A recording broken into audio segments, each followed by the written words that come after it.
नमस्कार, मी मंदार फणसे. बेधडकमध्ये तुमचं स्वागत. बेधडकमध्ये आज आपण चर्चा करणार आहोत परभणी मराठवाडा या संदर्भामध्ये. अर्थात परभणी आणि मराठवाड्यामध्ये आयसिस किंवा दाईशचं कनेक्शन आहे आणि या कनेक्शनच्या अनुषंगाने अनेक गेल्या काही काळामध्ये अटक सत्र झाल्याचं आपण बघितलेलं आहे. हे अटक सत्र नेमकं तत्कालिक आहे का, त्या पुरताच त्या घटनांपुरताच मर्यादित आहे का, की अधिक खोलवर असं तिथे जाळं पसरलेलं आहे आयसिसचं, हे सुद्धा त्यानिमित्तानं आपण तपासणार आहोत. काही महत्त्वाचे मूलभूत प्रश्न आपण उपस्थित केलेले आहेत. परभणीचं आयसिस कनेक्शन ही नुसतीच हवा आहे की वास्तव आहे, हे त्यानिमित्तानं आपण तज्ज्ञांकडून समजून घेणार आहोत. आयसिस कनेक्शनमुळे परभणी आणि मराठवाडा बदनाम होतोय का, हे सुद्धा त्यानिमित्तानं आपण समजून घेणार आहोत. आणि आयसिससाठी 100 जण बेपत्ता होण्याची जी चर्चा सुरू आहे यावर सरकारनं स्पष्टीकरण का देऊ नये, हे सुद्धा त्यानिमित्तानं आपण सरकारला विचारणार आहोत. अर्थात या महत्त्वाच्या चर्चेसाठी आपल्या सोबत आहेत वारिस पठाण, MIMचे आमदार. आपल्यासोबत जयंत उमराणीकर आहेत, माजी IPS अधिकारी. आपल्यासोबत केशव उपाध्याय आहेत, भाजपचे प्रवक्ते. आणि आपल्यासोबत डॉक्टर नीलम गोरे, शिवसेनेच्या आमदार, मुख्य प्रवक्ते असणार आहेत या कार्यक्रमामध्ये. या सगळ्या मान्यवरांचं स्वागत चर्चेमध्ये. आणि अर्थात पहिला प्रश्न खरं तर विचारायचा आहे वारिस पठाण आपल्याला, की ज्या पद्धतीनं ही सगळी चर्चा गेले काही काळ चालू आहे, एकामागोमाग एक जण तिथे अटक होताना दिसतोय. काही युवक जे आहेत त्या युवकांवरती अजूनही NIA सारख्या संस्था नजर ठेवून आहेत.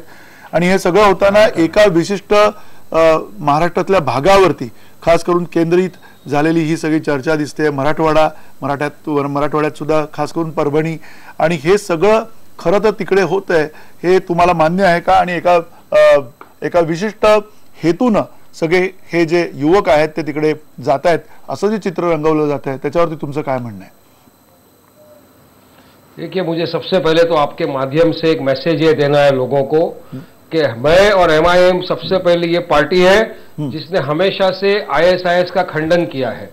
हमने ये कहा है कि ISIS तो किसी का धर्म ही नहीं है, उसका अन इस्लामिक लोग है, कावर्ड्स है, बेकसूर लोगों के कत्ल करने वाले जहन्नुम के कुत्ते हैं. ऐसे लोगों को काट के फेंक देना चाहिए. अब रहा सवाल आपका ये कि परभनी वहां पर ऐसा हो रहा है, तो कहीं अगर भी कुछ होता है तो सबसे पहले शक की सुई जाती है मुसलमानों की तरफ. बेकसूर बच्चों को उठा के ले जाया जाता है इन्वेस्टिगेशन के नाम पर. अब मालेगांव का आप केस देखिए, 10 साल तक 9 बच्चे जेल में रहे, उसके बाद क्लीन चिट उनको दिया. अब आप बताइए कि उनके जो साल जेल में बीते उसका भरपाया हर्जाना कौन भरेगा? दूसरा एग्जांपल मैं आपको देता हूं. हैदराबाद में मक्का मस्जिद ब्लास्ट के बाद 80 लड़कों को उठाया गया, टॉर्चर किया गया, ह्यूमन राइट्स का उल्लंघन हुआ. बाद में उनको छोड़ा. CM उस वक्त के जो थे किरण कुमार रेड्डी, उन्होंने सबके बीच में आके माफी मांगी उस घटना के विषय. तो अब यही हो रहा है. आप परभणी से देखिए, हम ATS के इन्वेस्टिगेशन के अगेंस्ट बिल्कुल नहीं है, मगर शक की बुनियाद पे किसी को उठा के उसकी जिंदगी बर्बाद कर देना यह गलत है. और जो आपने 100 आदमी गायब होने की बात बताई, वो हमने शिवसेना के जो आमदार थे पाटिल, माननीय पाटिल साहब, उनको हमने सवाल किया, आप बताइए 100 का आंकड़ा आपके पास कहां से आया? क्योंकि वहां के जो DIG है नरेंजन प्रसाद साहब, उन्होंने कहा कि हमारे को भी नहीं मालूम ये आंकड़े कहां से आए हैं.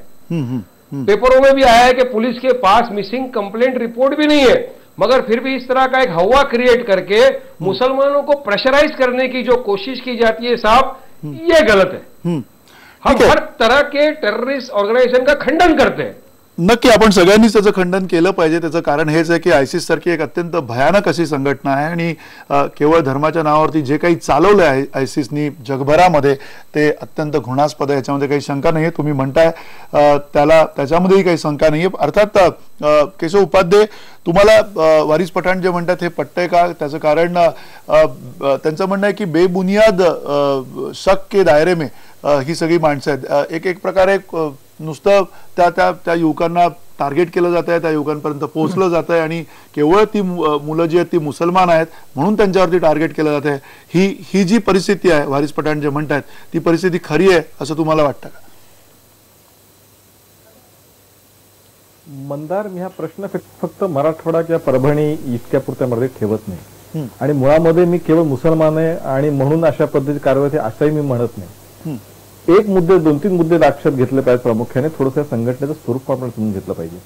2012-13 नंतर एका अर्थाने अल कायदाच्या त्या सगळ्या बंदी आली, थोडं काही पण थोडा कारवाई पायबंद घातला, तेव्हा नंतर ही संघटना फॉर्म झाली. आणि ज्या गेल्या 3-4 वर्षात जो हाहाकार माजवला संघटनेने, जर माझी माहिती चुकीची नसेल तर जवळपास गेल्या 3-4 वर्षात जगभरात 2 लाखापेक्षा अधिक लोक निष्पाप बळी या संघटनेच्या माध्यमातून पडले गेलेत. या देशाचं बजेट 130 कोटीपेक्षा 130 अब्ज फंडिंग या संघटनेचं जवळपास वर्षाचं फंडिंग आहे. मग त्या कशा मिळवायच्या? सिरिया, इराकला काही पार्ट त्यांच्या ताब्यात आहे. अमेरिका इतक्या मोठ्या प्रमाणात हल्ले, 6,000 हल्ले अमेरिकेने आतापर्यंत हवाई हल्ले केलेत या यांच्यावरती. 32 पैकी याच्या 42 पैकी 32 या संघटनेच्या प्रमुख नेत्यांना मारणं, पण तरी संघटना संपली नाही. त्यामुळे एक प्रकारे रॅडिकलायझेशन जे सुरू आहे काही प्रमाणात, जगातला मोठ्या प्रमाणातला एक वर्ग त्याला बळी पडतोय. हे वास्तव आहे, हे आपल्याला नाकारून चालणार नाही. हे नाकारणं म्हणजे मग आपण वस्तुस्थितीपासून दूर जातोय असं म्हणण्यासारखं होईल. त्यामुळे हे तर म्हणावं लागेल. त्यामुळे काही प्रमाणामध्ये या रॅडिकल होतोय, काही प्रमाणामध्ये बळी पडतोय या सगळ्या आकर्षणाला, ही वस्तुस्थिती आहे. आता त्यातलं किती % आहे, काय 100 येतात की नाही, खरं सरकार त्याबद्दल काय सांगेल, सरकारचा भाग आहे, तो माझा विषय नाही. पण केवळ संशय सरकारचा तुमचा विषय कसा नाही, तुम्ही प्रवक्ते आहात सत्ताधारी पक्षाचे, केशव उपाध्ये तुम्ही प्रवक्ते आहात, त्यामुळे तुम्हाला सरकारच्या बाजूचं जे काय माहिती राजकीय पक्षाचा प्रवक्ता आहे मी. जो राजकीय पक्ष सत्ताधारी आहे, नाही, जो राजकीय पक्ष सत्ताधारी आहे त्याच्या अशा प्रकारचा तुम्हाला सांगावं लागेल. मंदार अगदी बरोबर आहे, पण असे निर्णय किंवा अशा माहिती हा सरकारचा अधिकार असतो, राजकीय पक्षाच्या प्रवक्त्याचा नसतो. त्यामुळे ती माहिती जी आहे, 100 तरुण आहेत की नाही, हे सरकार आणि विधिमंडळाचं अधिवेशन सुरू आहे, त्यामुळे ते विधिमंडळात प्रश्न उपस्थित होऊ शकतो, त्यावर चर्चा होऊ शकते, त्यावरती मी ते सांगण्याची गरज नाही. पण या विचाराकडे किंवा जगात ज्या पद्धतीचं सगळं सुरू आहे त्याच्याकडे काही प्रमाणात काही तरुण युवक आकर्षित होत आहेत. ही वस्तुस्थिती आहे, ही नाकारता येणार नाही, नंबर 1.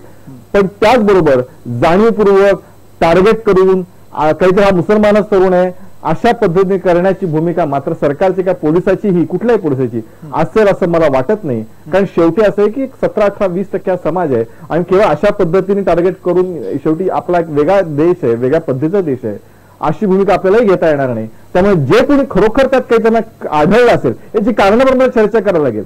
केवळ मी पोलीस काय शोधतायत किंवा खरंच आहेत की नाही हे न करता यामागची कारणांची आपल्याला चर्चा करावी लागेल, तर ही चर्चा व्यापक होईल मंदार असं मला वाटतं. नाहीतर मी वारिसपणाला टीका करायची, त्यांनी मला टीका करायची, यापुरता विषय मर्यादित राहता कामा नये असं मला वाटतं. आपण या चर्चेचा अर्थात सखोल चर्चा करणारच आहोत, सखोल विचार सुद्धा करणार आहोत. आणि या सगळ्या पार्श्वभूमीवरती पुन्हा उमराडीकर सर तुम्हाला हाच प्रश्न आहे की ज्याप्रमाणे ISIS आपली सगळी व्याप्ती जी आहे ती वाढवते जगभरामध्ये, आणि त्या अर्थाने ज्या संघटना यापूर्वी होत्या, सिमीसारखी असेल किंवा हुजीसारखी असेल किंवा अगदी इतर इंडियन मुजाहिदीन सारखी ज्या संघटना होत्या, त्यांचे जे स्लीपर सेल्स होते त्यांना मधल्या काळामध्ये कुठेतरी पिछाडीला गेल्याचं त्यांचं चित्र दिसत होतं.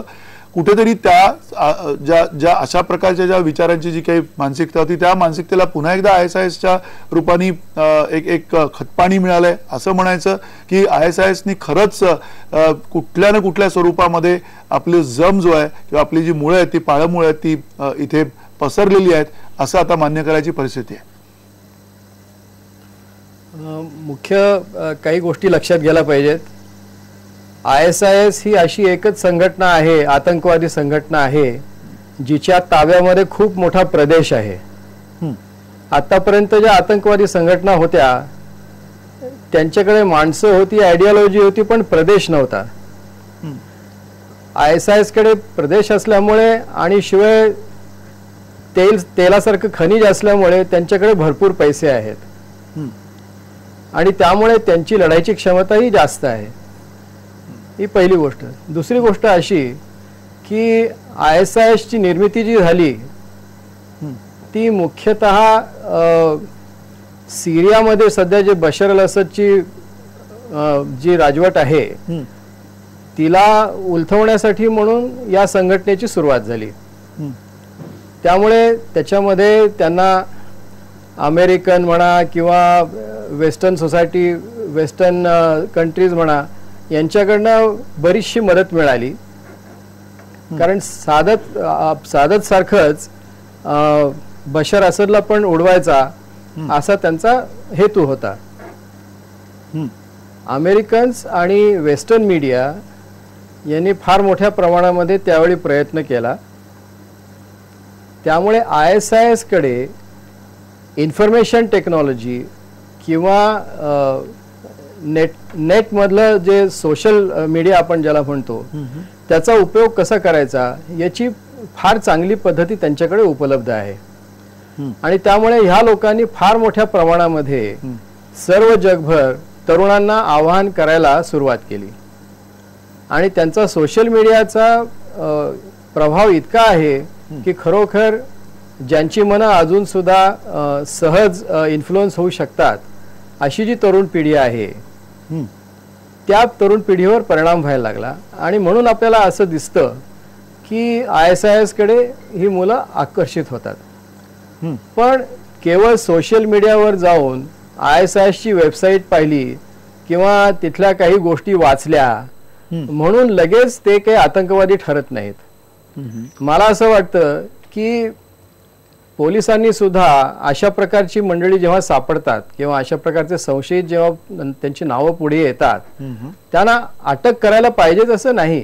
तुम्ही चौकशीसाठी तुम्ही त्यांना ताब्यामध्ये घेऊ शकता ना. चौकशी करा आणि त्याच्यानंतर जर खरोखर असं काही आढळलं की या मुलाचा म्हणा किंवा या माणसाचा म्हणा ISIS ची काही संबंध आहे, सखोल संबंध आहे किंवा त्यांनी काही ओव्हर्टली प्रयत्न केलेले आहेत लोकांना एकत्र करण्याचा किंवा लोकांना काही चुकीच्या मार्गाने न्यायचा जर प्रयत्न केला असेल तर अटक करणं ही बात निराळी आहे.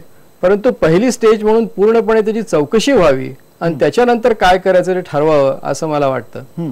नक्की. तिसरी गोष्ट अशी बोला जी तिसरी गोष्ट अशी की संघटनेचं नाव काय याला काही महत्व नाही. तुम्ही जसं सांगितलं जगामध्ये आतंकवादी 10 संघटना आहेत त्याच्यामध्ये आणखी एक ISIS आली. त्यामुळे ISIS म्हणजे फार मोठं काही वेगळं भूत आहे असं मानायचं कारण नाही. सध्या भारतामधल्या तरुण पिढीवर ISIS चा जो पगडा आहे त्याचं मुख्य कारण असं आहे की त्या वयामध्ये सगळ्यांना असं वाटतं की माझ्या हातामध्ये बंदूक असावी, माझ्या अंगावर युनिफॉर्म असावा, कशा विरुद्ध तरी आपण लढावं, काहीतरी अचीव करावं.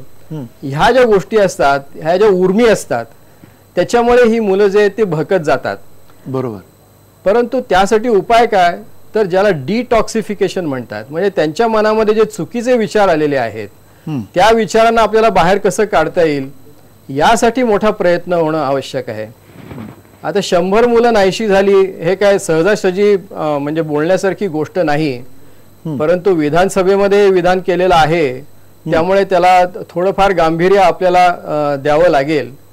परंतु 100 मुलं नाहीशी झालेली आहेत हे म्हटल्यानंतर त्या आमदारांनी जर समजा एक निदान 5-10 तरी नावं जर सांगितली असती तर कदाचित त्याला आणखी त्यांच्या बोलण्याला बळकटी मिळाली असती. जर पोलीस असं म्हणत असतील की आमच्याकडे मिसिंगची फिर्याद नाही तरी त्याचा अर्थ असा होत नाही की मुलं मिसिंग नसतील. कारण असं तुम्ही सांगा की समजा तुम्ही पालक असाल आणि तुमचा मुलगा अशा पद्धतीनं इन्फ्लुअन्स होऊन जर घरामधून निघून गेला असेल तर तुम्ही पोलिसांना कळवालच असं नाही. त्यासाठी आपल्या इंटेलिजन्स एजन्सीजने अतिशय सतर्क राहायला पाहिजे. आपलं कॉलेजेसमध्ये कार्य पाहिजे किंवा समाजामध्ये कार्य पाहिजे. त्याच्यामधनं खरं आपल्याला समजायला पाहिजे की खरोखर अशी मुलं नाहीशी झालेली आहेत का. कारण नुसतं इथून नाहीसं होऊन काही तुम्ही ISIS पर्यंत पोहोचू शकत नाही. त्यासाठी तुम्हाला पैसा पाहिजे, त्यासाठी तुम्हाला तिकीटं काढावी लागतील, तुम्हाला काही व्यवस्था करावी लागेल. तर ह्या सगळ्या गोष्टी करायला वेळ लागेल. आणि म्हणून मला असं वाटतं की याच्यामध्ये इंटेलिजन्स एजन्सीजचा सर्वात जास्त भाग असायला पाहिजे. त्यांनी जास्तीत जास्त काम करायला पाहिजे. आणि खरोखर एका आमदारांनी जर हा प्रश्न विचारला असेल तर सरकारने त्याला उत्तर द्यावं. त्यांच्याकडे जी माहिती आहे त्याप्रमाणे उत्तर द्यायला काहीच हरकत नाही. आणि बाकीच्या गोष्टीमध्ये चौकशी चालू आहे असं सांगावं. परंतु कुठलीही गोष्ट जी एखाद्या आतंकवादी संघटनेशी निगडीत आहे त्याच्याकडे आपल्याला दुर्लक्ष करून चालणार नाही एवढं मात्र मला सांगायचं. नक्की. अर्थात तुम्ही अत्यंत स्पष्ट शब्दामध्ये हे सगळं विश्लेषण केलेलं आहे. या पार्श्वभूमीवरती पुन्हा वारिस पठाण आपल्याला हे तरी मान्य आहे का की गेले काही काळामध्ये जो सोशल नेटवर्क वरनं प्रचार सुरू आहे ISISच्या संदर्भामध्ये ISISने स्वतः केलेले जी विविध माध्यमं आहेत त्या माध्यमांच्या मार्फत ठराविक मुलांपर्यंत ते पोहोचण्याची जी शक्यता आहे ही शक्यता आपण नाकारू शकतो का? कारण काहींना कुतूहल असू शकतं, काहींना कदाचित त्याच्याबद्दलची अधिक माहिती जाणून घ्यायची असेल, अशा वेळेला ही मुलं तिथे जात असतील तर त्यांना परावृत्त करण्यासाठी तरी मुस्लिम समाजाकडनं काही प्रयत्न होत आहेत का? ये मैं उमर अनिकर साहब की बातों से काफी सहमत हूं कि उन्होंने जो सोशल मीडिया की बात बताई ये सही बात है कि काफी बच्चे जो हैं वो कभी कभी सोशल मीडिया पे कोई ऐसी साइट पे चले जाते हैं जहां पर उनको इस तरह का लिटरेचर मिल जाता है और उससे वो प्रभावित होकर कुछ ना कुछ ऐसा स्टेप ले लेते हैं। मगर उसमें ऐसा है कि काफी 1-2 बार बच्चे वापिस भी आए, हमने देखा है। तो ऐसे लोगों को जो हमारे क्लरिक्स होते हैं, जो साइकेट्रिस्ट होते हैं, वो उनको बराबर समझाते हैं कि आप साहब जो ये कर रहे हो ये गलत है।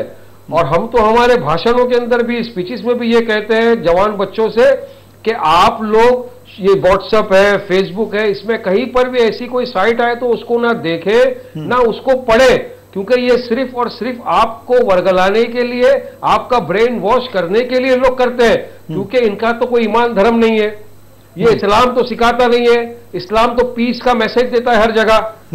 तो ये कौन लोग हैं जो इस तरह की साइट पे डालते हैं?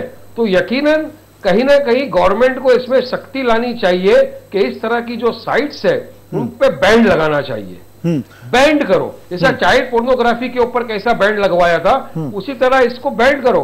और यदि अगर कोई बच्चे ऐसी हालत में फंस गए हैं जो आए भी है वापिस, तो उनको एकदम से आप ये डिक्लेयर कर देना कि ये ISIS में गया और ये टेररिस्ट हो गया है, वैसा मत डिक्लेयर करो। उसकी जगह पे आप उसको साइकेट्रिक ट्रीटमेंट देके कोई मौलाना के पास ले जाओ जो उसको समझाए। और हमारे पास काफी ऐसे लोग हैं जो लोगों को समझाते हैं, उनका परिवर्तन होता है, परिवर्तन हुआ है। लेकिन कुछ आइसोलेटेड इंसिडेंट्स के लिए आप पूरे के पूरे समाज को, पूरे के पूरे मुस्लिम समुदाय को तो आप आतंकवादी नहीं बना सकते हो साहब। अभी आपने देखा मालेगांव में ब्लास्ट हुआ, पहले नाम आ गया मुस्लिम्स का, उसके बाद में क्या हुआ, कौन इन्वॉल्व था? आपने देखा मक्का मस्जिद का ब्लास्ट, पहले नाम आपने ले लिया, मुस्लिम बच्चों को पिकअप कर लिया, फिर इन्वेस्टिगेशन में आया तो कौन था?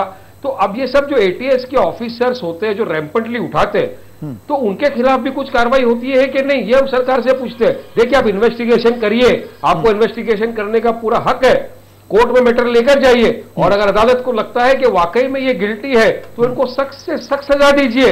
लेकिन अगर वो बेकसूर है तो जल्दी से ट्रायल तो चालू करके उनका खत्म करिए साहब। 10-10 साल तक केस चलाना, और उसके बाद में उससे बड़ी बात क्या है कि आप असेंबली में एक आमदार हो, एक जवाबदार इंसान हो, आप बिना एविडेंस के, बिना किसी प्रूफ के और सबूत के आके सीधा बोल देते हो कि 100 लड़के लापता है और ISIS को ज्वाइन कर लिया है, जबकि कोई भी इंफॉर्मेशन नहीं है, पुलिस के पास इंफॉर्मेशन नहीं है, ATS के पास इंफॉर्मेशन नहीं है। उमर अनिकर साहब बताएंगे, इस बात के ऊपर ज्यादा लाइट देंगे, वो IPS ऑफिसर रह चुके हैं, कि ऐसे विषय के अंदर पुलिस को उनसे पूछताछ करनी चाहिए कि तुमको कहां से ये मैसेज मिला भाई, आप बताओ। उनका इन्वेस्टिगेशन होना चाहिए इस बात के। और जो बीजेपी के प्रवक्ता साहब बैठे हैं, पाटिल साहब, मैं इनका बड़ा आदर करता हूं, काफी वरिष्ठ आदमी है, वो ये चीज नहीं बोल सकते कि सरकार की जवाबदारी है और उनकी जवाबदारी है। नहीं साहब, आपकी भी जवाबदारी है, आपको उसको पूछना पड़ेगा कि तुझे ये इंफॉर्मेशन कहां से मिला, ये पब्लिक के सामने लाओ साहब।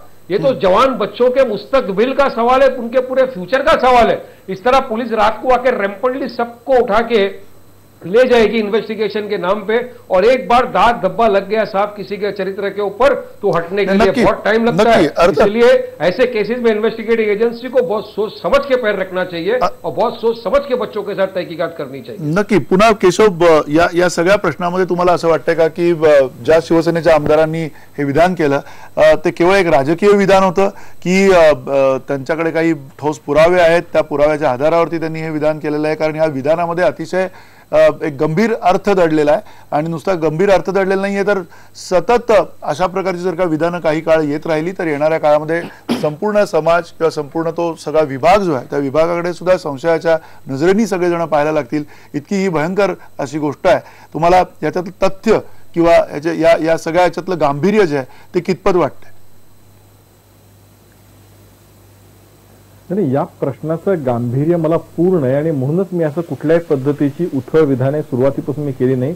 मी असं म्हणालो, सूर्यास्ताची सुरुवात करताना मला हा विषय फक्त परभणीपुरता ठेवायचा नाहीये। मग जर तो विषय तो न्यायच लावायचा असेल तर कल्याण मुडूल पण होतं, मालवणी मॉड्यूल पण होतं, असे आपल्याला अनेक मॉड्यूल आपल्याला सांगता येतील.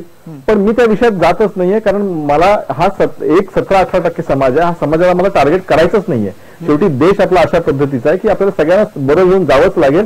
अशा पद्धतीने एखादा टार्गेट करून चालणार नाही. एक पहिला मुद्दा. दुसरा त्यातला मुद्दा, काही मुद्दे इथे आले की आयसी वेबसाईट पे बॅन लगा दो. खरं म्हणजे आज माहिती तंत्रज्ञानाचं युग आहे. वारिस पठाणाला माहिती असेल की अशा प्रकारचा बॅन लावणं किती हास्यास्पद किंवा किती अशक्य असतं. व्हॉट्सअपच्या माध्यमातून, अन्य माध्यमातून. तुमच्या माहितीसाठी सांगतो, कदाचित माहिती असेल, आता या संघटनेकडनं रोज 30 क्लिप अपलोड होतात. म्हणजे 24 तास 30 क्लिप, म्हणजे तासाला एकापेक्षा जास्त क्लिप ही अपलोड होत असते. त्यामध्ये त्यांच्या ताब्यातला प्रदेश आहे, त्या ताब्यात कसं छान सगळं सुख सोयीने सगळं नीट सुरू आहे, इतर काही गोष्टींमध्ये इतर ठिकाणी कसा अत्याचार सुरू आहे, अशा प्रकारचा एक मोठा गैरसमज पसरवणारा, मिसलेड करणारा मटेरियल प्रसारित होत असतं.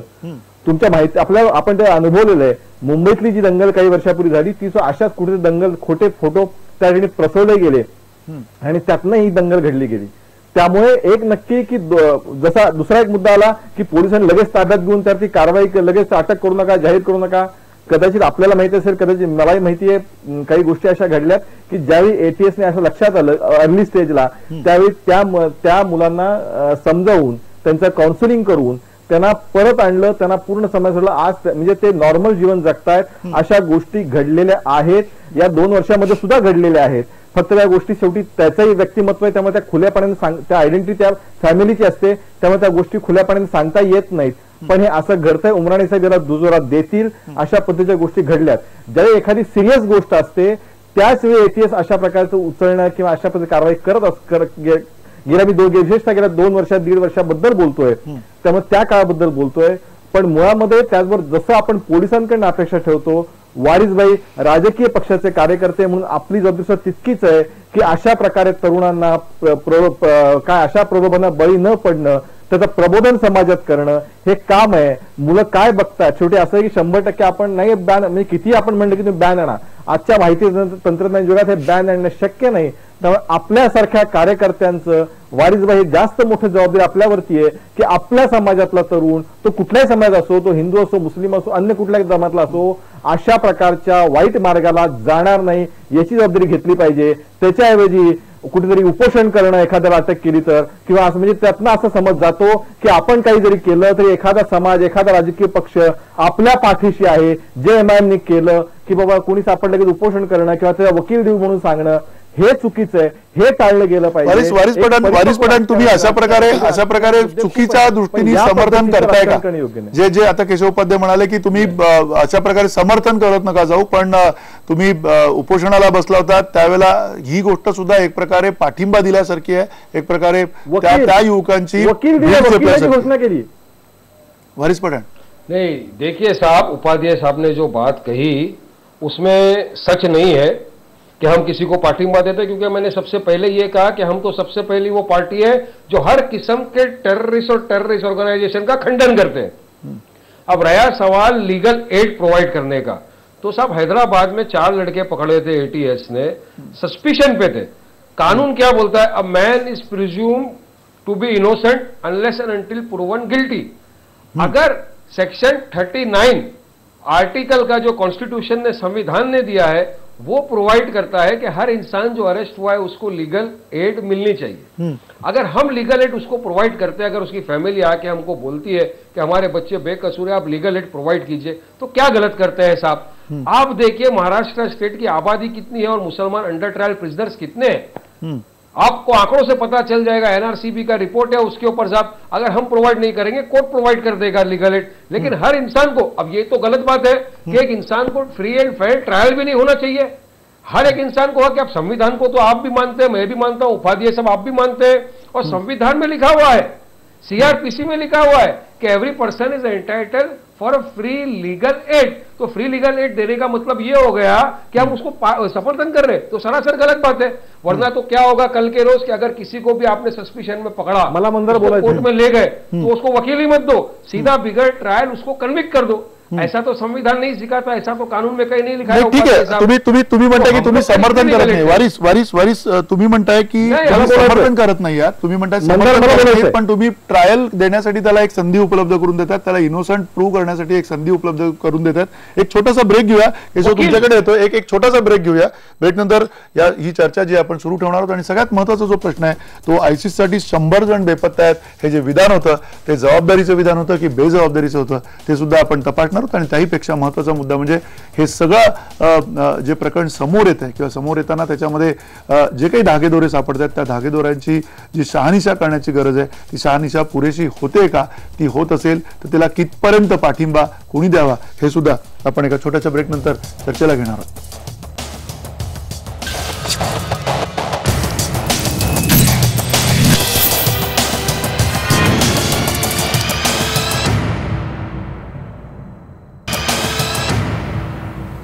पुन्हा एकदा स्वागत तुमचं या चर्चेमध्ये. आपण चर्चा करतोय ISIS या संघटनेबद्दल आणि अर्थात या संघटनेशी संबंधित काही लोकांची जी अटक अलीकडच्या काळात झालेली आहे मराठवाड्यामध्ये त्या सगळ्या परिस्थितीच्या संदर्भात. अर्थात आपले प्रेक्षक काय म्हणतात ते पहिल्यांदा पाहूयात. संजय खांजोडे म्हणतायत आग आहे म्हणून धूर आहे, वणवा पेटायच्या आत विझवायला हवा. विनय वाखुरे म्हणतायत परभणीपर्यंत आयसिस पोहोचली असेल तर हे आपल्या पोलीस व गुप्तचर यंत्रणेचं अपयश आहे. धोंडप्पा नंदे म्हणतात आयसिसचं संकट आपल्यापर्यंत पोहोचलंय, तरुणाईला यातून सोडवण्याचं आव्हान मोठं आहे. प्रदीप पाटील म्हणतायत आता दहशतवादाची पाळंमुळं लहान शहरामध्ये रुजत आहेत, हे धोकादायक आहे. आणि श्याम ठाणेदार म्हणतायत मुस्लिम तरुणांना ब्रेनवॉश करून त्यांना आयसिसकडे वळवणारे कोण याचा सुद्धा शोध घ्यायला हवा. ही सगळ्या प्रतिक्रिया आणि या प्रतिक्रियांच्या पार्श्वभूमीवरती आपण चर्चा करतोय. केशव उपाध्याय आपल्यासोबत आहेत, भाजपचे प्रवक्ते वारिस पठाण MIMचे आमदार आपल्यासोबत आहेत, डॉक्टर नीलम गोरे शिवसेनेचे आमदार प्रवक्त्या आपल्यासोबत आहेत आणि जयंत उमराणीकर माजी IPS अधिकारी आपल्यासोबत आहेत. या सगळ्यांची आपण चर्चा करतोय. आता डॉक्टर नीलम गोरे आपल्यासोबत आहेत आणि नीलमताई तुम्हाला हाच प्रश्न आहे की खरं तर 100 जणांचा जो उल्लेख केला शिवसेनेच्या आमदारांनी विधिमंडळाच्या या अधिवेशनामध्ये हा उल्लेख जबाबदारीने केलेला आहे किंवा त्यांनी मोघम म्हटलंय की 100 जण बेपत्ता आहेत आणि त्या अर्थाने त्यांना एक फक्त त्यातली जे गांभीर्य आहे ते त्याच्यामध्ये दाखवून द्यायचं. आणि त्यांच्याशी बोलले आणि मला असं वाटतं की त्यांनी जे पॉइंट ऑफ इन्फॉर्मेशन मांडला सभागृहामध्ये त्याच्यावरती चर्चा लक्षवेधीच्या माध्यमातून किंवा अन्य माध्यमातून होणं अजून बाकी आहे. पण मंदार मला हा प्रश्न जेव्हा आपण मला विचारताय त्यावेळेला मला खरोखर असं वाटतं की हा विषय फक्त शिवसेना किंवा फक्त अमुक एक पक्षाचा नाही आहे. तर अतुलचंद्र कुलकर्णी जे ATSचे आज काम करतायत त्यांनी मराठवाड्यामध्ये 2 दिवसापूर्वी जे संपूर्ण विवेचन केलेलं आहे आणि त्या विवेचनामध्ये ते आजही ATSचा तपास करतायत या सगळ्या गोष्टींच्या मध्ये. आणि त्यामुळे मला असं वाटतं की आपण सुद्धा 100 लोकांना जसं त्यांनी गायब झाले तरुण हे म्हटलं तसं ही पण माहिती समोर आली की जी ATSने दिली आहे, माध्यमांमध्ये आलेली माहिती आहे. आम्ही काय ATSचे कागदपत्र जाऊन पाहत नसतो. शेवटी आपण सर्वच जण जी माहिती वृत्तपत्राच्या माध्यमातून येते त्याच्यापैकी जी क्रेडिबिलिटी ज्यांची विश्वासार्हता आहे अशा माहितीच्या आधाराने आपण बोलत असतो. पण मला इथे सांगायला पाहिजे तुमचा जो विषय आहे ना की मराठवाड्यामध्ये त्याचं बदनामी होते का, आज काही पहिल्यांदा हे गोष्टी समोर आलेल्या नाही आहेत ना. अबू जिंदाल असेल किंवा वेगवेगळे प्रकारचे आरोपी जे आहेत ते आज सुद्धा त्याच्याबद्दलच्या केसेस चाललेल्या आहेत. आणि म्हणून मी असं म्हणेन की राहुल पाटील यांनी जी माहिती मांडली त्याच्याबद्दल 800 लोकांचं धर्मांतर करण्यात आलं. त्याच्यात लव जिहाद सारखा विषय वापरून मुला मुलींना ओढायचं त्या संपूर्ण वैचारिक प्रभुत्वाखाली. याच्याबद्दल त्यांना जे काही तिथे वास्तव दिसलं ते त्यांनी अत्यंत जबाबदारीने मांडलेले असं मला वाटतं. एक दुसरं आयसिस राहुल पाटील यांनी मांडलं आणि त्याच्यामुळे आता आपल्याला साक्षात्कार झाला असा काही भाग नाहीये. त्यांना परभणी मराठवाड्यात जे काही दिसतंय ते त्यांनी चित्र मांडलेलं आहे ते त्यांनी एक लोकप्रतिनिधी म्हणून अत्यंत महत्वाचं काम त्यांनी केलेलं आहे. परंतु गेल्या 2 वर्षापासून कल्याणमधले 4 तरुण बेपत्ता झाले होते. त्याच्यावर मी स्वतः वर्षापूर्वी नागपूर अधिवेशनात लक्षवेधी लावलेली होती आणि या तरुणांच्या जेव्हा पालकांच्या लक्षात आलं की ही मुलं काही वेगळ्या मार्गाने गेलेली आहेत त्याच्यानंतर आयसिस कल्याणपर्यंत तर पोहोचलंच होतं. कल्याण आणि परभणी असं किती अंतर आहे. शेवटी असे संपूर्ण तंत्रज्ञानाच्या आजच्या जगामध्ये ते जे करतायत त्याच्यामध्ये एका बाजूनी शस्त्रास्त्रांची माहिती पुरवतायत, पैसे देतायत. मला स्वतःला असं वाटतं की वैचारिक पातळीवरती आधी त्याचं बीज निर्माण होतं आणि मग त्याचं शास्त्रीय किंवा पद्धतीने लोकांचा प्रभाव वाढवत आणि धर्मांतर म्हणजे काही वेळेला असं वाटतं की धर्मांतर हेडली सुद्धा तुम्हाला कल्पना आहे की धर्मांतरित व्यक्ती होता. त्यामुळे या अशा पद्धतीची माणसं हेरणं हे त्यांनी केलेलं आहे. दुसरं म्हणतात इथे उमराणीकर आहेत, बाकीचे सगळे अभ्यासक आहेत. मला इथे लक्ष वेधायला पाहिजे या विषयाकडे की हा संपूर्ण इराकच्या अंतर्गत निळू दामलेंनी लिहिलेलं अत्यंत चांगलं तपशीलवार विवेचन आहे की इराकमध्ये जो शिया सुन्नी यांच्यात वाद चाललेला आहे, कुर्दिस्तान स्वतंत्र करावं म्हणून त्या ठिकाणी एक संघर्ष चाललेला आहे. आणि अशा वेळेला जी लोकांची कोंडी 50,000 लोकांची कोंडी तिथे करून इसिसनी सगळीकडे एक एक उमराणीकरांचं मगाशी मी ऐकले की एक एक प्रांत पादाक्रांत करण्याचा प्रयत्न त्यांनी चालवलेला आहे. आणि यामध्ये अमेरिका हस्तक्षेप फार करू शकत नाहीये कारण जमिनीवरून गेलं तर त्यांनी बरेचसे पूर्वीचे काही धडे शिकलेले आहेत. आणि म्हणून एका बाजूला इराण काय भूमिका आहे, त्याच्यानंतर अमेरिका काय करते, आणि या सगळ्या विषयांच्या मध्ये मला असं वाटतं की भारत जे आहे ते एका अर्थाने त्यांना एक सुपीक भूमी इसिसला वाटत असावी. सुपीक यासाठी वाटत असावी की वेगवेगळ्या प्रकारनी समाजामध्ये तेढ वाढवत त्यांना कुठेतरी धार्मिक विचाराकडे प्रवृत्त करता करता त्यातली सीमारेषा तोडून देशाच्या बांधिलकीच्या पेक्षा माणसांच्या बांधिलकीपेक्षा सुद्धा या प्रकारने आपण त्यांना बहकत नेऊ शकतो अशा प्रकारचं त्यांनी काहीतरी निरीक्षण आणि अभ्यास केलेला असावा. आणि दुर्दैवाने मला असं वाटतं की त्या सगळ्या भूमिकेपर्यंत जाण्यासाठी मग आपल्याकडे खटल्यांना लागलेला वेळ असेल, या संदर्भातली काही लोकांची संमिश्र स्वरूपाची भूमिका असतील, या सगळ्या पार्श्वभूमीवरती आपली राजकीय इच्छाशक्ती कुठेतरी पोचट होती असं मला वाटतं. आणि म्हणून मग मुद्दा असा येतो की या सगळ्या प्रश्नांवर आपण देश म्हणून एकत्रितपणे उभे राहायला पाहिजे, irrespective of the party, irrespective of religion, असं मला वाटतं. नक्की, अर्थात देश म्हणून आपण एकत्र उभं राहिलं पाहिजे यामध्ये काही शंका नाहीये. पण तत्पूर्वी पुन्हा एकदा उमराणीकर सर तुमच्याकडनं एक थोडं तपशीलवार समजून घेण्याची ही गरज आहे. त्याचं कारण आहे की आयसिस सारखी ज्या संघटना असते, अगदी 1 वर्षापूर्वी US टुडे सारख्या तिथल्या माध्यमांनी सुद्धा हा तपशील दिला होता की भारतावरती यांचं लक्ष आहे. भारतामध्ये लक्ष देताना त्यांना एक प्रकारची पाकिस्तान असेल किंवा अफगाणिस्तान असेल अशा ठिकाणच्या आर्मीची सुद्धा त्यांना मदत घेण्याची आवश्यकता आहे. अलीकडच्या काळात झालेला काश्मीरमधला जो हिंसाचार आहे त्या हिंसाचारामध्ये झळकलेले आयसिसचे जे झेंडे आहेत ते सुद्धा त्याचं निदर्शक मानता येतील का. आणि त्याहीपेक्षा महत्त्वाचं म्हणजे बांगलादेशमध्ये आयसिसचे झालेले काही हल्ले, हे सगळं बघितलं तर पाळंमुळं जी आहे ती हळूहळू त्यांनी रुजवायला सुरुवात केली हे आपण मान्य करू शकतो का. आणि जी पद्धती आहे त्यांची, जी कार्यपद्धती आली आतापर्यंत आपण बघितलेली आहे, इजिप्त असेल किंवा इतर वेगवेगळ्या देशांमध्ये त्यांनी जी आपली पाळंमुळं रुजवली, ती रुजवण्याची, ती झिरपण्याची त्यांची प्रक्रिया ती अत्यंत वेगळ्या पद्धतीने, ती कुठल्याही इतर अतिरेकी संघटनेसारखी नाहीये. तर ती पद्धती सुद्धा इथे जास्ती पोषक पद्धतीने वापरता येईल असं तुम्हाला वाटतंय का? नाही, एक तर पहिली गोष्ट म्हणजे आयसिस परभणीपर्यंत पोहोचलं याचा अर्थ काय आपण समजून घ्यायला पाहिजे. तसं पाहिलं तर आयसिस माझ्या घरापर्यंत पण पोहोचलंय. कारण मी सोशल मीडियाला गेलं आणि आयसीएसची वेबसाईट पाहिली की आयसिस माझ्यापर्यंत पोहोचलं. बरोबर. त्यामुळे आयसिस कुठे पोहोचलं याला काही अर्थ नाहीये. आयसिस जिथे पोहोचलेला आहे तिथे आपण त्यांना वैचारिक प्रतिकार कसा करू शकतो याचा विचार करणं अतिशय महत्वाचं आहे. तुम्ही आता जे म्हणालात ते खरं आहे की सर्वच ठिकाणी बांगलादेशमध्ये हल्ले होत आहेत, काश्मीरमध्ये आयसिसचे झेंडे दाखवले जात आहेत. याचा अर्थ असा नाही की तिथे आयसिसचे स्लीपर सेल आहेत. याचा अर्थ असा की तिथे काही मुलं जी आहेत ती त्यांच्या विचाराला बळी पडून आपल्याला काहीतरी करायचं आहे, आपल्याला काहीतरी करून दाखवायचं आहे या समजुतीनं, आणि त्यांना असं वाटतं की ते त्यांच्या समाजासाठी काहीतरी चांगलं करतायत म्हणून ते अतिशय चुकीच्या गोष्टी करतायत. आता वारिस पठाण साहेब जे म्हणाले ते खरं आहे की हे इस्लामिक स्टेट नाहीच, हे टोटली अनइस्लामिक स्टेट आहे. जसं पाकिस्तान सुद्धा खरं नापाकिस्तान आहे तसंच आहे. पण ह्यांचा प्रतिकार तुम्हाला एक विचारात्मक लेवलवर व्हायला पाहिजे, खूप मोठ्या प्रमाणामध्ये. मी मगाशी म्हणलं तसं डिटॉक्सिफिकेशनचा कार्यक्रम घ्यायला पाहिजे, सर्वांनीच प्रयत्न करायला पाहिजे. साधी गोष्ट आहे, तुम्हाला जर विचारलं किंवा तुमचे मुसलमान दोस्त किती आहेत तर तुमचं उत्तर काय असेल? मला कोणाला हा प्रश्न विचारायचा नाही, मला फक्त जाणीव करून द्यायची आहे बरोबर की आपल्याला या समाजाबरोबर जास्तीत जास्त वागणूक ठेवायला पाहिजे, त्यांच्याबरोबर आपले संबंध राहायला पाहिजेत, त्यांच्यामध्ये काय विचार रुजतायत हे आपल्याला समजायला पाहिजे. आणि जर चुकीचा विचार असेल तर तो त्यांचा समाज काय आणि कुठलाही समाज काय, चुकीचा जर विचार असेल, जर अराष्ट्रीय विचार असेल, देशाच्या हिताचा विचार नसेल तर त्याचा प्रतिकार करण्यासाठी खूप वेगळे वेगळे मार्ग आहेत. आता मगाशी जो मुद्दा निघाला की MIMनी त्यांना लिगल एड पोचवलं, याच्यामध्ये मला काही चुकीचं दिसत नाही. कारण काय, त्यांनी नाही पोचवलं असं तरी सरकारलाच द्यावं लागलं असतं. जर समजा कुठला वकील कसाबला सुद्धा लिगल एड दिली, स्वतःलाच वकील द्यावा लागला असता. कसाबला दिले, अगदी बरोबर आहे. जसं कसाबला दिलं तसंच सगळ्यांना द्यावंच लागतं, त्यामुळे त्याच्यामध्ये काही गैर नाहीये. मात्र मला एवढं म्हणायचंय की कोणाला केवळ अटक झाली म्हणून ती चुकीची झाली असं समजू नये, आणि त्याचबरोबर केवळ अटक झाली आहे म्हणून तो माणूस चुकीचा आहे असंही समजू नये.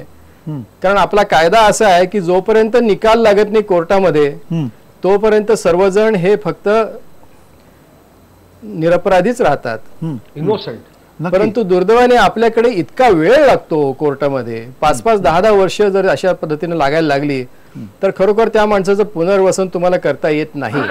आणि म्हणून अशा सगळ्या ज्या केसेस आहेत त्या विशेष जर फास्ट ट्रॅक कोर्टवर तुम्ही टाकल्यात, आणि फास्ट ट्रॅक कोर्ट म्हणजे असं की खरोखर एका लिमिटमध्ये ते काम संपायला पाहिजे. नाही तर फास्ट ट्रॅक मध्ये सुद्धा जर 5 वर्ष 10 वर्ष लागत असतील तर मग ते काय, त्या न्यायाला काही अर्थ पण राहत नाही. नक्की. अर्थात या सगळ्या पार्श्वभूमीवरती पुन्हा केशव उपाध्याय जे गंभीर प्रश्न उपस्थित केले गेलेले आहेत, 100 माणसांचा गायब होण्यापासूनचा प्रश्न असेल किंवा अगदी असं सरसकट म्हटलं गेलेलं आहे की मराठवाड्यामध्ये, परभणीमध्ये खास करून त्याचा अंतर्भूत झालेलं आहे, बऱ्यापैकी त्यांची पाळंमुळं रुजलेली आहेत. ही अशी विधानं तरी येणाऱ्या काळामध्ये जबाबदारीनं टाळता येतील का, किंवा ही केली किंवा केली नाही म्हणून त्यातली परिस्थिती बदलेल असं तुम्हाला वाटतंय का? मंदार 2-3 गोष्टी आहेत. एक तर मुळात मगाशी मी म्हणणार, आणि मगाशी मला ते बोलायचं होतं, वारिस शेख बोलत होते की काय त्यात आम्ही गैर काय केलं, किंवा आता उमराणीकर पण असं म्हणाले की त्यात गैर काय केलं जर लिगल एड दिली तर. प्रश्न असा आहे की लिगल द्यायची तर अनेक इतर विषयात मी मुस्लिम समाज, बाकी दुसरा काय मुस्लिम समाज इतर अन्य प्रश्न आहेत ना, पण त्यावेळी अशा पद्धतीची भूमिका दिसत नाही. फक्त त्यांना बरं उपोषण, लिगल एड चला मान्य केलं, उपोषण कशासाठी होतं होते, यातनं आपण कोणता संदेश देतो आहोत. प्रश्न असा आहे की जर या समाजामध्ये, कुठल्याही समाजामध्ये वाईट प्रवृत्ती शिरत असतील तर त्या बाहेर काढल्या पाहिजे, त्यासाठी प्रयत्न करायचे का त्याला सपोर्टिंग वातावरण तयार करण्याचा प्रयत्न करायचा. वारिस पठाण तुम्ही सपोर्टिव्ह वातावरण तयार करताय का? करतो आम्ही याचा. Waris Pathan absolutely wrong. एक मिनिट माझं. एक मग उपोषणाचा अर्थ काय, उपोषण कशासाठी होतं मला सांगा ना. म्हणजे त्या जो आपण असं काही केलं तरी चालेल, आपलं 2 मंदाराला पूर्ण होऊ द्या. पहिली गोष्ट, मंदार मी नावानिशी सांगत आहे, नवी मुंबईतल्या एक पत्रकाराचं उदाहरण आहे जो अशा पद्धतीने इराकी एम्बेसीच्या बाहेर सापडला होता. तुम्हाला माहिती असेल नवी मुंबईतला किस्सा हा. त्याला त्याच्यानंतर आला, तो फर्स्ट एड होऊन आला, त्यानंतर इथल्या ATS त्याला मदत केली. म्हणजे चांगलं जे असं ATS उगाच उचलतं, पोलीस उगाच त्यांना अटक करतात असं नाही. ज्यावेळी त्याला मदत, त्याला नोकरी लावली, त्याला आता तो सेटल झाला. नवी मुंबईतलं उदाहरण आहे. धुळ्यातलं एक आता काही दिवसापूर्वी ज्यावेळी धुळ्यामधले अशाच प्रकारे 6 युवक देशच्या याच्यात गेले होते वावत, त्यांना परत आणलं. त्यामुळे सरकार किंवा अशी भूमिका, सरकार किंवा ATS सगळ्यात वाईटच वागतं मुसलमानांशी, ही जी भूमिका इथे जी वारिस पठाण मांडतात ती अत्यंत चुकीची आहे. त्यामुळे एखादी शेवटी असं आहे की जर परत पुढचा एक मुद्दा, जर हे पकडले ATSनी तर त्याची FIR होऊन प्रॉपरली कोर्ट रिमांड देतं. ATS काय स्वतः रिमांडमध्ये टाकत नाही. त्यामुळे त्याच्या गोष्टी काही घडतच नाहीये, एकदम सगळे निष्पाप आहेत आणि जाणीवपूर्वक ATS मुसलमानांना टार्गेट करतोय. असाच एक सपोर्ट, त्यातला एक मेसेज द्यायचा प्रयत्न होतो, तो राजकारण चुकीचं आहे, ते घातक आहे. जे चांगले असतील उलट त्याच्यात अनेक चांगले, त्यांचं एक प्रकारे प्रबोधन झालं पाहिजे. जे अर्धवट अशा शेवटी ज्या वयात 16-20 वर्ष ते सगळी तरुण वयातली मुलं आहेत, म्हणजे जे ज्या काहीतरी खूप करत वाटतं ना अशा प्रकारच्या फिल्म बघतात ते, तर त्यांचं प्रबोधन झालं पाहिजे, त्यांचे प्रश्न सोडवतात, तुम्हाला कारण नाही. पण या पद्धतीचं वागून असं आपण मेसेज देतो जे MIM करताय की तुम्ही काही करा, आम्ही त्याला उपोषण करू का मेडिकल. एक मिनिट, वारिस पठाण तुम्हाला हे मान्य आहे का, जे आरोप आता केशव उपाध्याय करतात ते तुम्हाला मान्य आहेत का? देखिए, केशव उपाध्याय साहब के जो आरोप है ये सरासर बेबुनियाद है, झूठे हैं, विदाउट एनी प्रूफ है, विदाउट एनी एविडेंस है. अगर लीगल एड देना गुनाह है तो सरकार ने लीगल एड क्यों दिया? क्या वकील करना गुनाह है? साध्वी प्रज्ञा के पास भी वकील है, पुरोहित के पास भी वकील है. असीम आनंद के पास भी अरे वकील है झूठ और कहाँ हम बोला? एक मिनिट वारिस पठाण नहीं, एक मिनिट सुनिए, वारिस सुनिए. पठाण त्यांचा मुद्दा आहे की तुम्ही उपोषण करून पाठिंबा देता. मी झूठ काय बोललो? एक मिनिट केशव, नहीं, एक मिनिट. ये सगळं खोटं आहे, अरे सगळं खोटं आहे. हम वो लोग हैं जो सबसे ज्यादा ISIS के और टेररिस्ट ऑर्गेनाइजेशन के खिलाफ बात करते हैं. हम तो हमारे बच्चों को भी समाज में, माशरे में हिदायत देते हैं कि ये इस्लामिक नहीं है, ये इस्लाम के नाम पे लोगों को झूठ बोलते हैं, वर्गलाते हैं और जवान बच्चों के माइंड को ब्रेन वॉश करते हैं. इनका कोई इस्लामिक से ताल्लुकात ही नहीं है, क्योंकि इस्लाम तो पीस सिखाता है. हमारा कुरान और हदीस सिखाता है कि कभी निहत्ते पे वार नहीं करना, मगर ये दरिंदे तो बेकसूर निहत्तों का मर्डर करते हैं, खून करते हैं. तो हम का समर्थन करते हैं? हम तो टोटली खिलाफ है. नक्की. उपाध्याय साहब इतना खिलाफ नहीं होंगे जितना वारिस पठान इन टेररिस्ट ऑर्गेनाइजेशन के खिलाफ है. ये मैं छाती ठोक के बोल सकता हूं आपके चैनल के माध्यम से साहब. नहीं, लेकिन नक्की. जब बेकसूर बच्चों को अरेस्ट किया जाता है तो उनको क्या वकील भी नहीं दे? हम साध्वी प्रज्ञा को नक्की दिया ना वकील आपने. नाही एक मिनिट कंगना आपल्याला को दिया ना त्या आपने. डिबेटमध्ये जायला नको. अजमल कसाब तुमचं को म्हणणं दिया. वकील द्यायला तो का पाहिजे, समर्थन करते हैं? वकील द्यायलाच पाहिजे. आपल्याकडे कायद्याची ती पद्धती आहे, त्याच्यामध्ये तो वकील देण्याचा अधिकार आहे प्रत्येकाला. त्या व्यतिरिक्त नीलमताई, पुन्हा एकदा येणाऱ्या काळामध्ये चर्चा कदाचित होईल विधिमंडळामध्ये, याच्यात अधिक तपशीलवार काही गोष्टी समोर येतील. पण तुम्हाला असं वाटतं का की यातनं राजकारण होऊ नये? एक तर असं आहे की त्या विषयाचं संपूर्ण जगामध्ये जे राजकारण झालंय, प्रचंड अशी जी सत्ता संघर्ष चाललेला आहे आज, संपूर्ण जग इस्लामिक बनवण्यासाठी जो सत्ता संघर्ष चाललाय, तो एक वेगळ्या प्रकारचा राजकीय संघर्षच आहे. तो धार्मिक संघर्ष आहे, तसा राजकीय संघर्ष आहे. आपण जरूर प्रयत्न करावा की त्याला राजकीय स्वरूप, राजकीय स्वार्थाचं स्वरूप येऊ नये, या दृष्टिकोनातून प्रयत्न करायला काहीच हरकत नाहीये. परंतु मला असं वाटतं की आपण बघतो की समान नागरी कायदा आला तरी आपल्याकडे ते पटत नाही. त्याचबरोबर आता लीगल एडचा विषय चाललाय. कायद्याची सेवा मिळणं प्रत्येकाचा घटनेने अधिकार आहे. प्रश्न असा आहे की कायद्याची सेवा कोण कशासाठी उपलब्ध करून देते.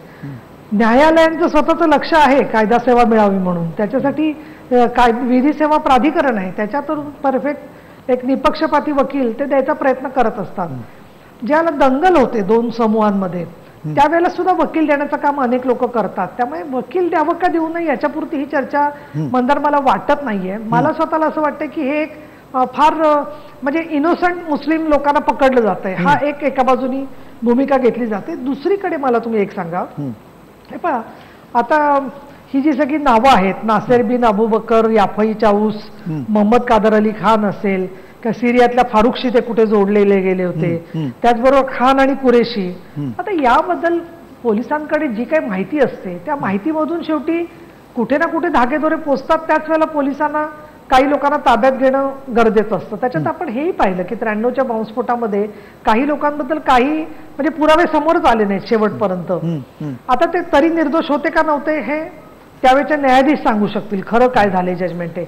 पण राजकीय पक्षांबद्दल मला असं वाटतं बोलत असताना, आणि विशेषतः MIMने जे वकील दिलेले ते ही लोक खरंच निरपराध आहेत का त्यांचा कुठे ना कुठे काही संबंध आहे याची पक्की माहिती राजकारणातल्या लोकांना असते. आम्हाला सुद्धा असते. मी मान्य करते की शिवसेनेने कोणाला वकील दिला तर त्याचं काय आम्हाला माहिती असतं की हा माणसाने केलाय गुन्हा का नाही केलाय त्याच्यामध्ये. आणि म्हणून खरा प्रश्न काय येतो माहितीये का की वकील देणं किंवा त्याच्याबद्दल काय भूमिका आपण कशी घेतो याच्यापेक्षा सुद्धा कुठेतरी या ISISच्या संदर्भामध्ये सॉफ्ट भूमिका घेत घेत घेत घेत शेवटी देशावरती आणि देशाच्या सुरक्षेवरती आपण प्रहार करतोय. मग काही लोक पोलिसांच्या भूमिकेबद्दल प्रश्नचिन्ह काढतात. आता तुमच्या सुद्धा वाक्यात आहे की हवा देण्यासाठी केलंय का. मला असा प्रश्न वाटतो की ATS कडची जी माहिती आहे तर ती माहिती हवा देण्यासाठी पक्षांनी काढायचं कारणच नाहीये.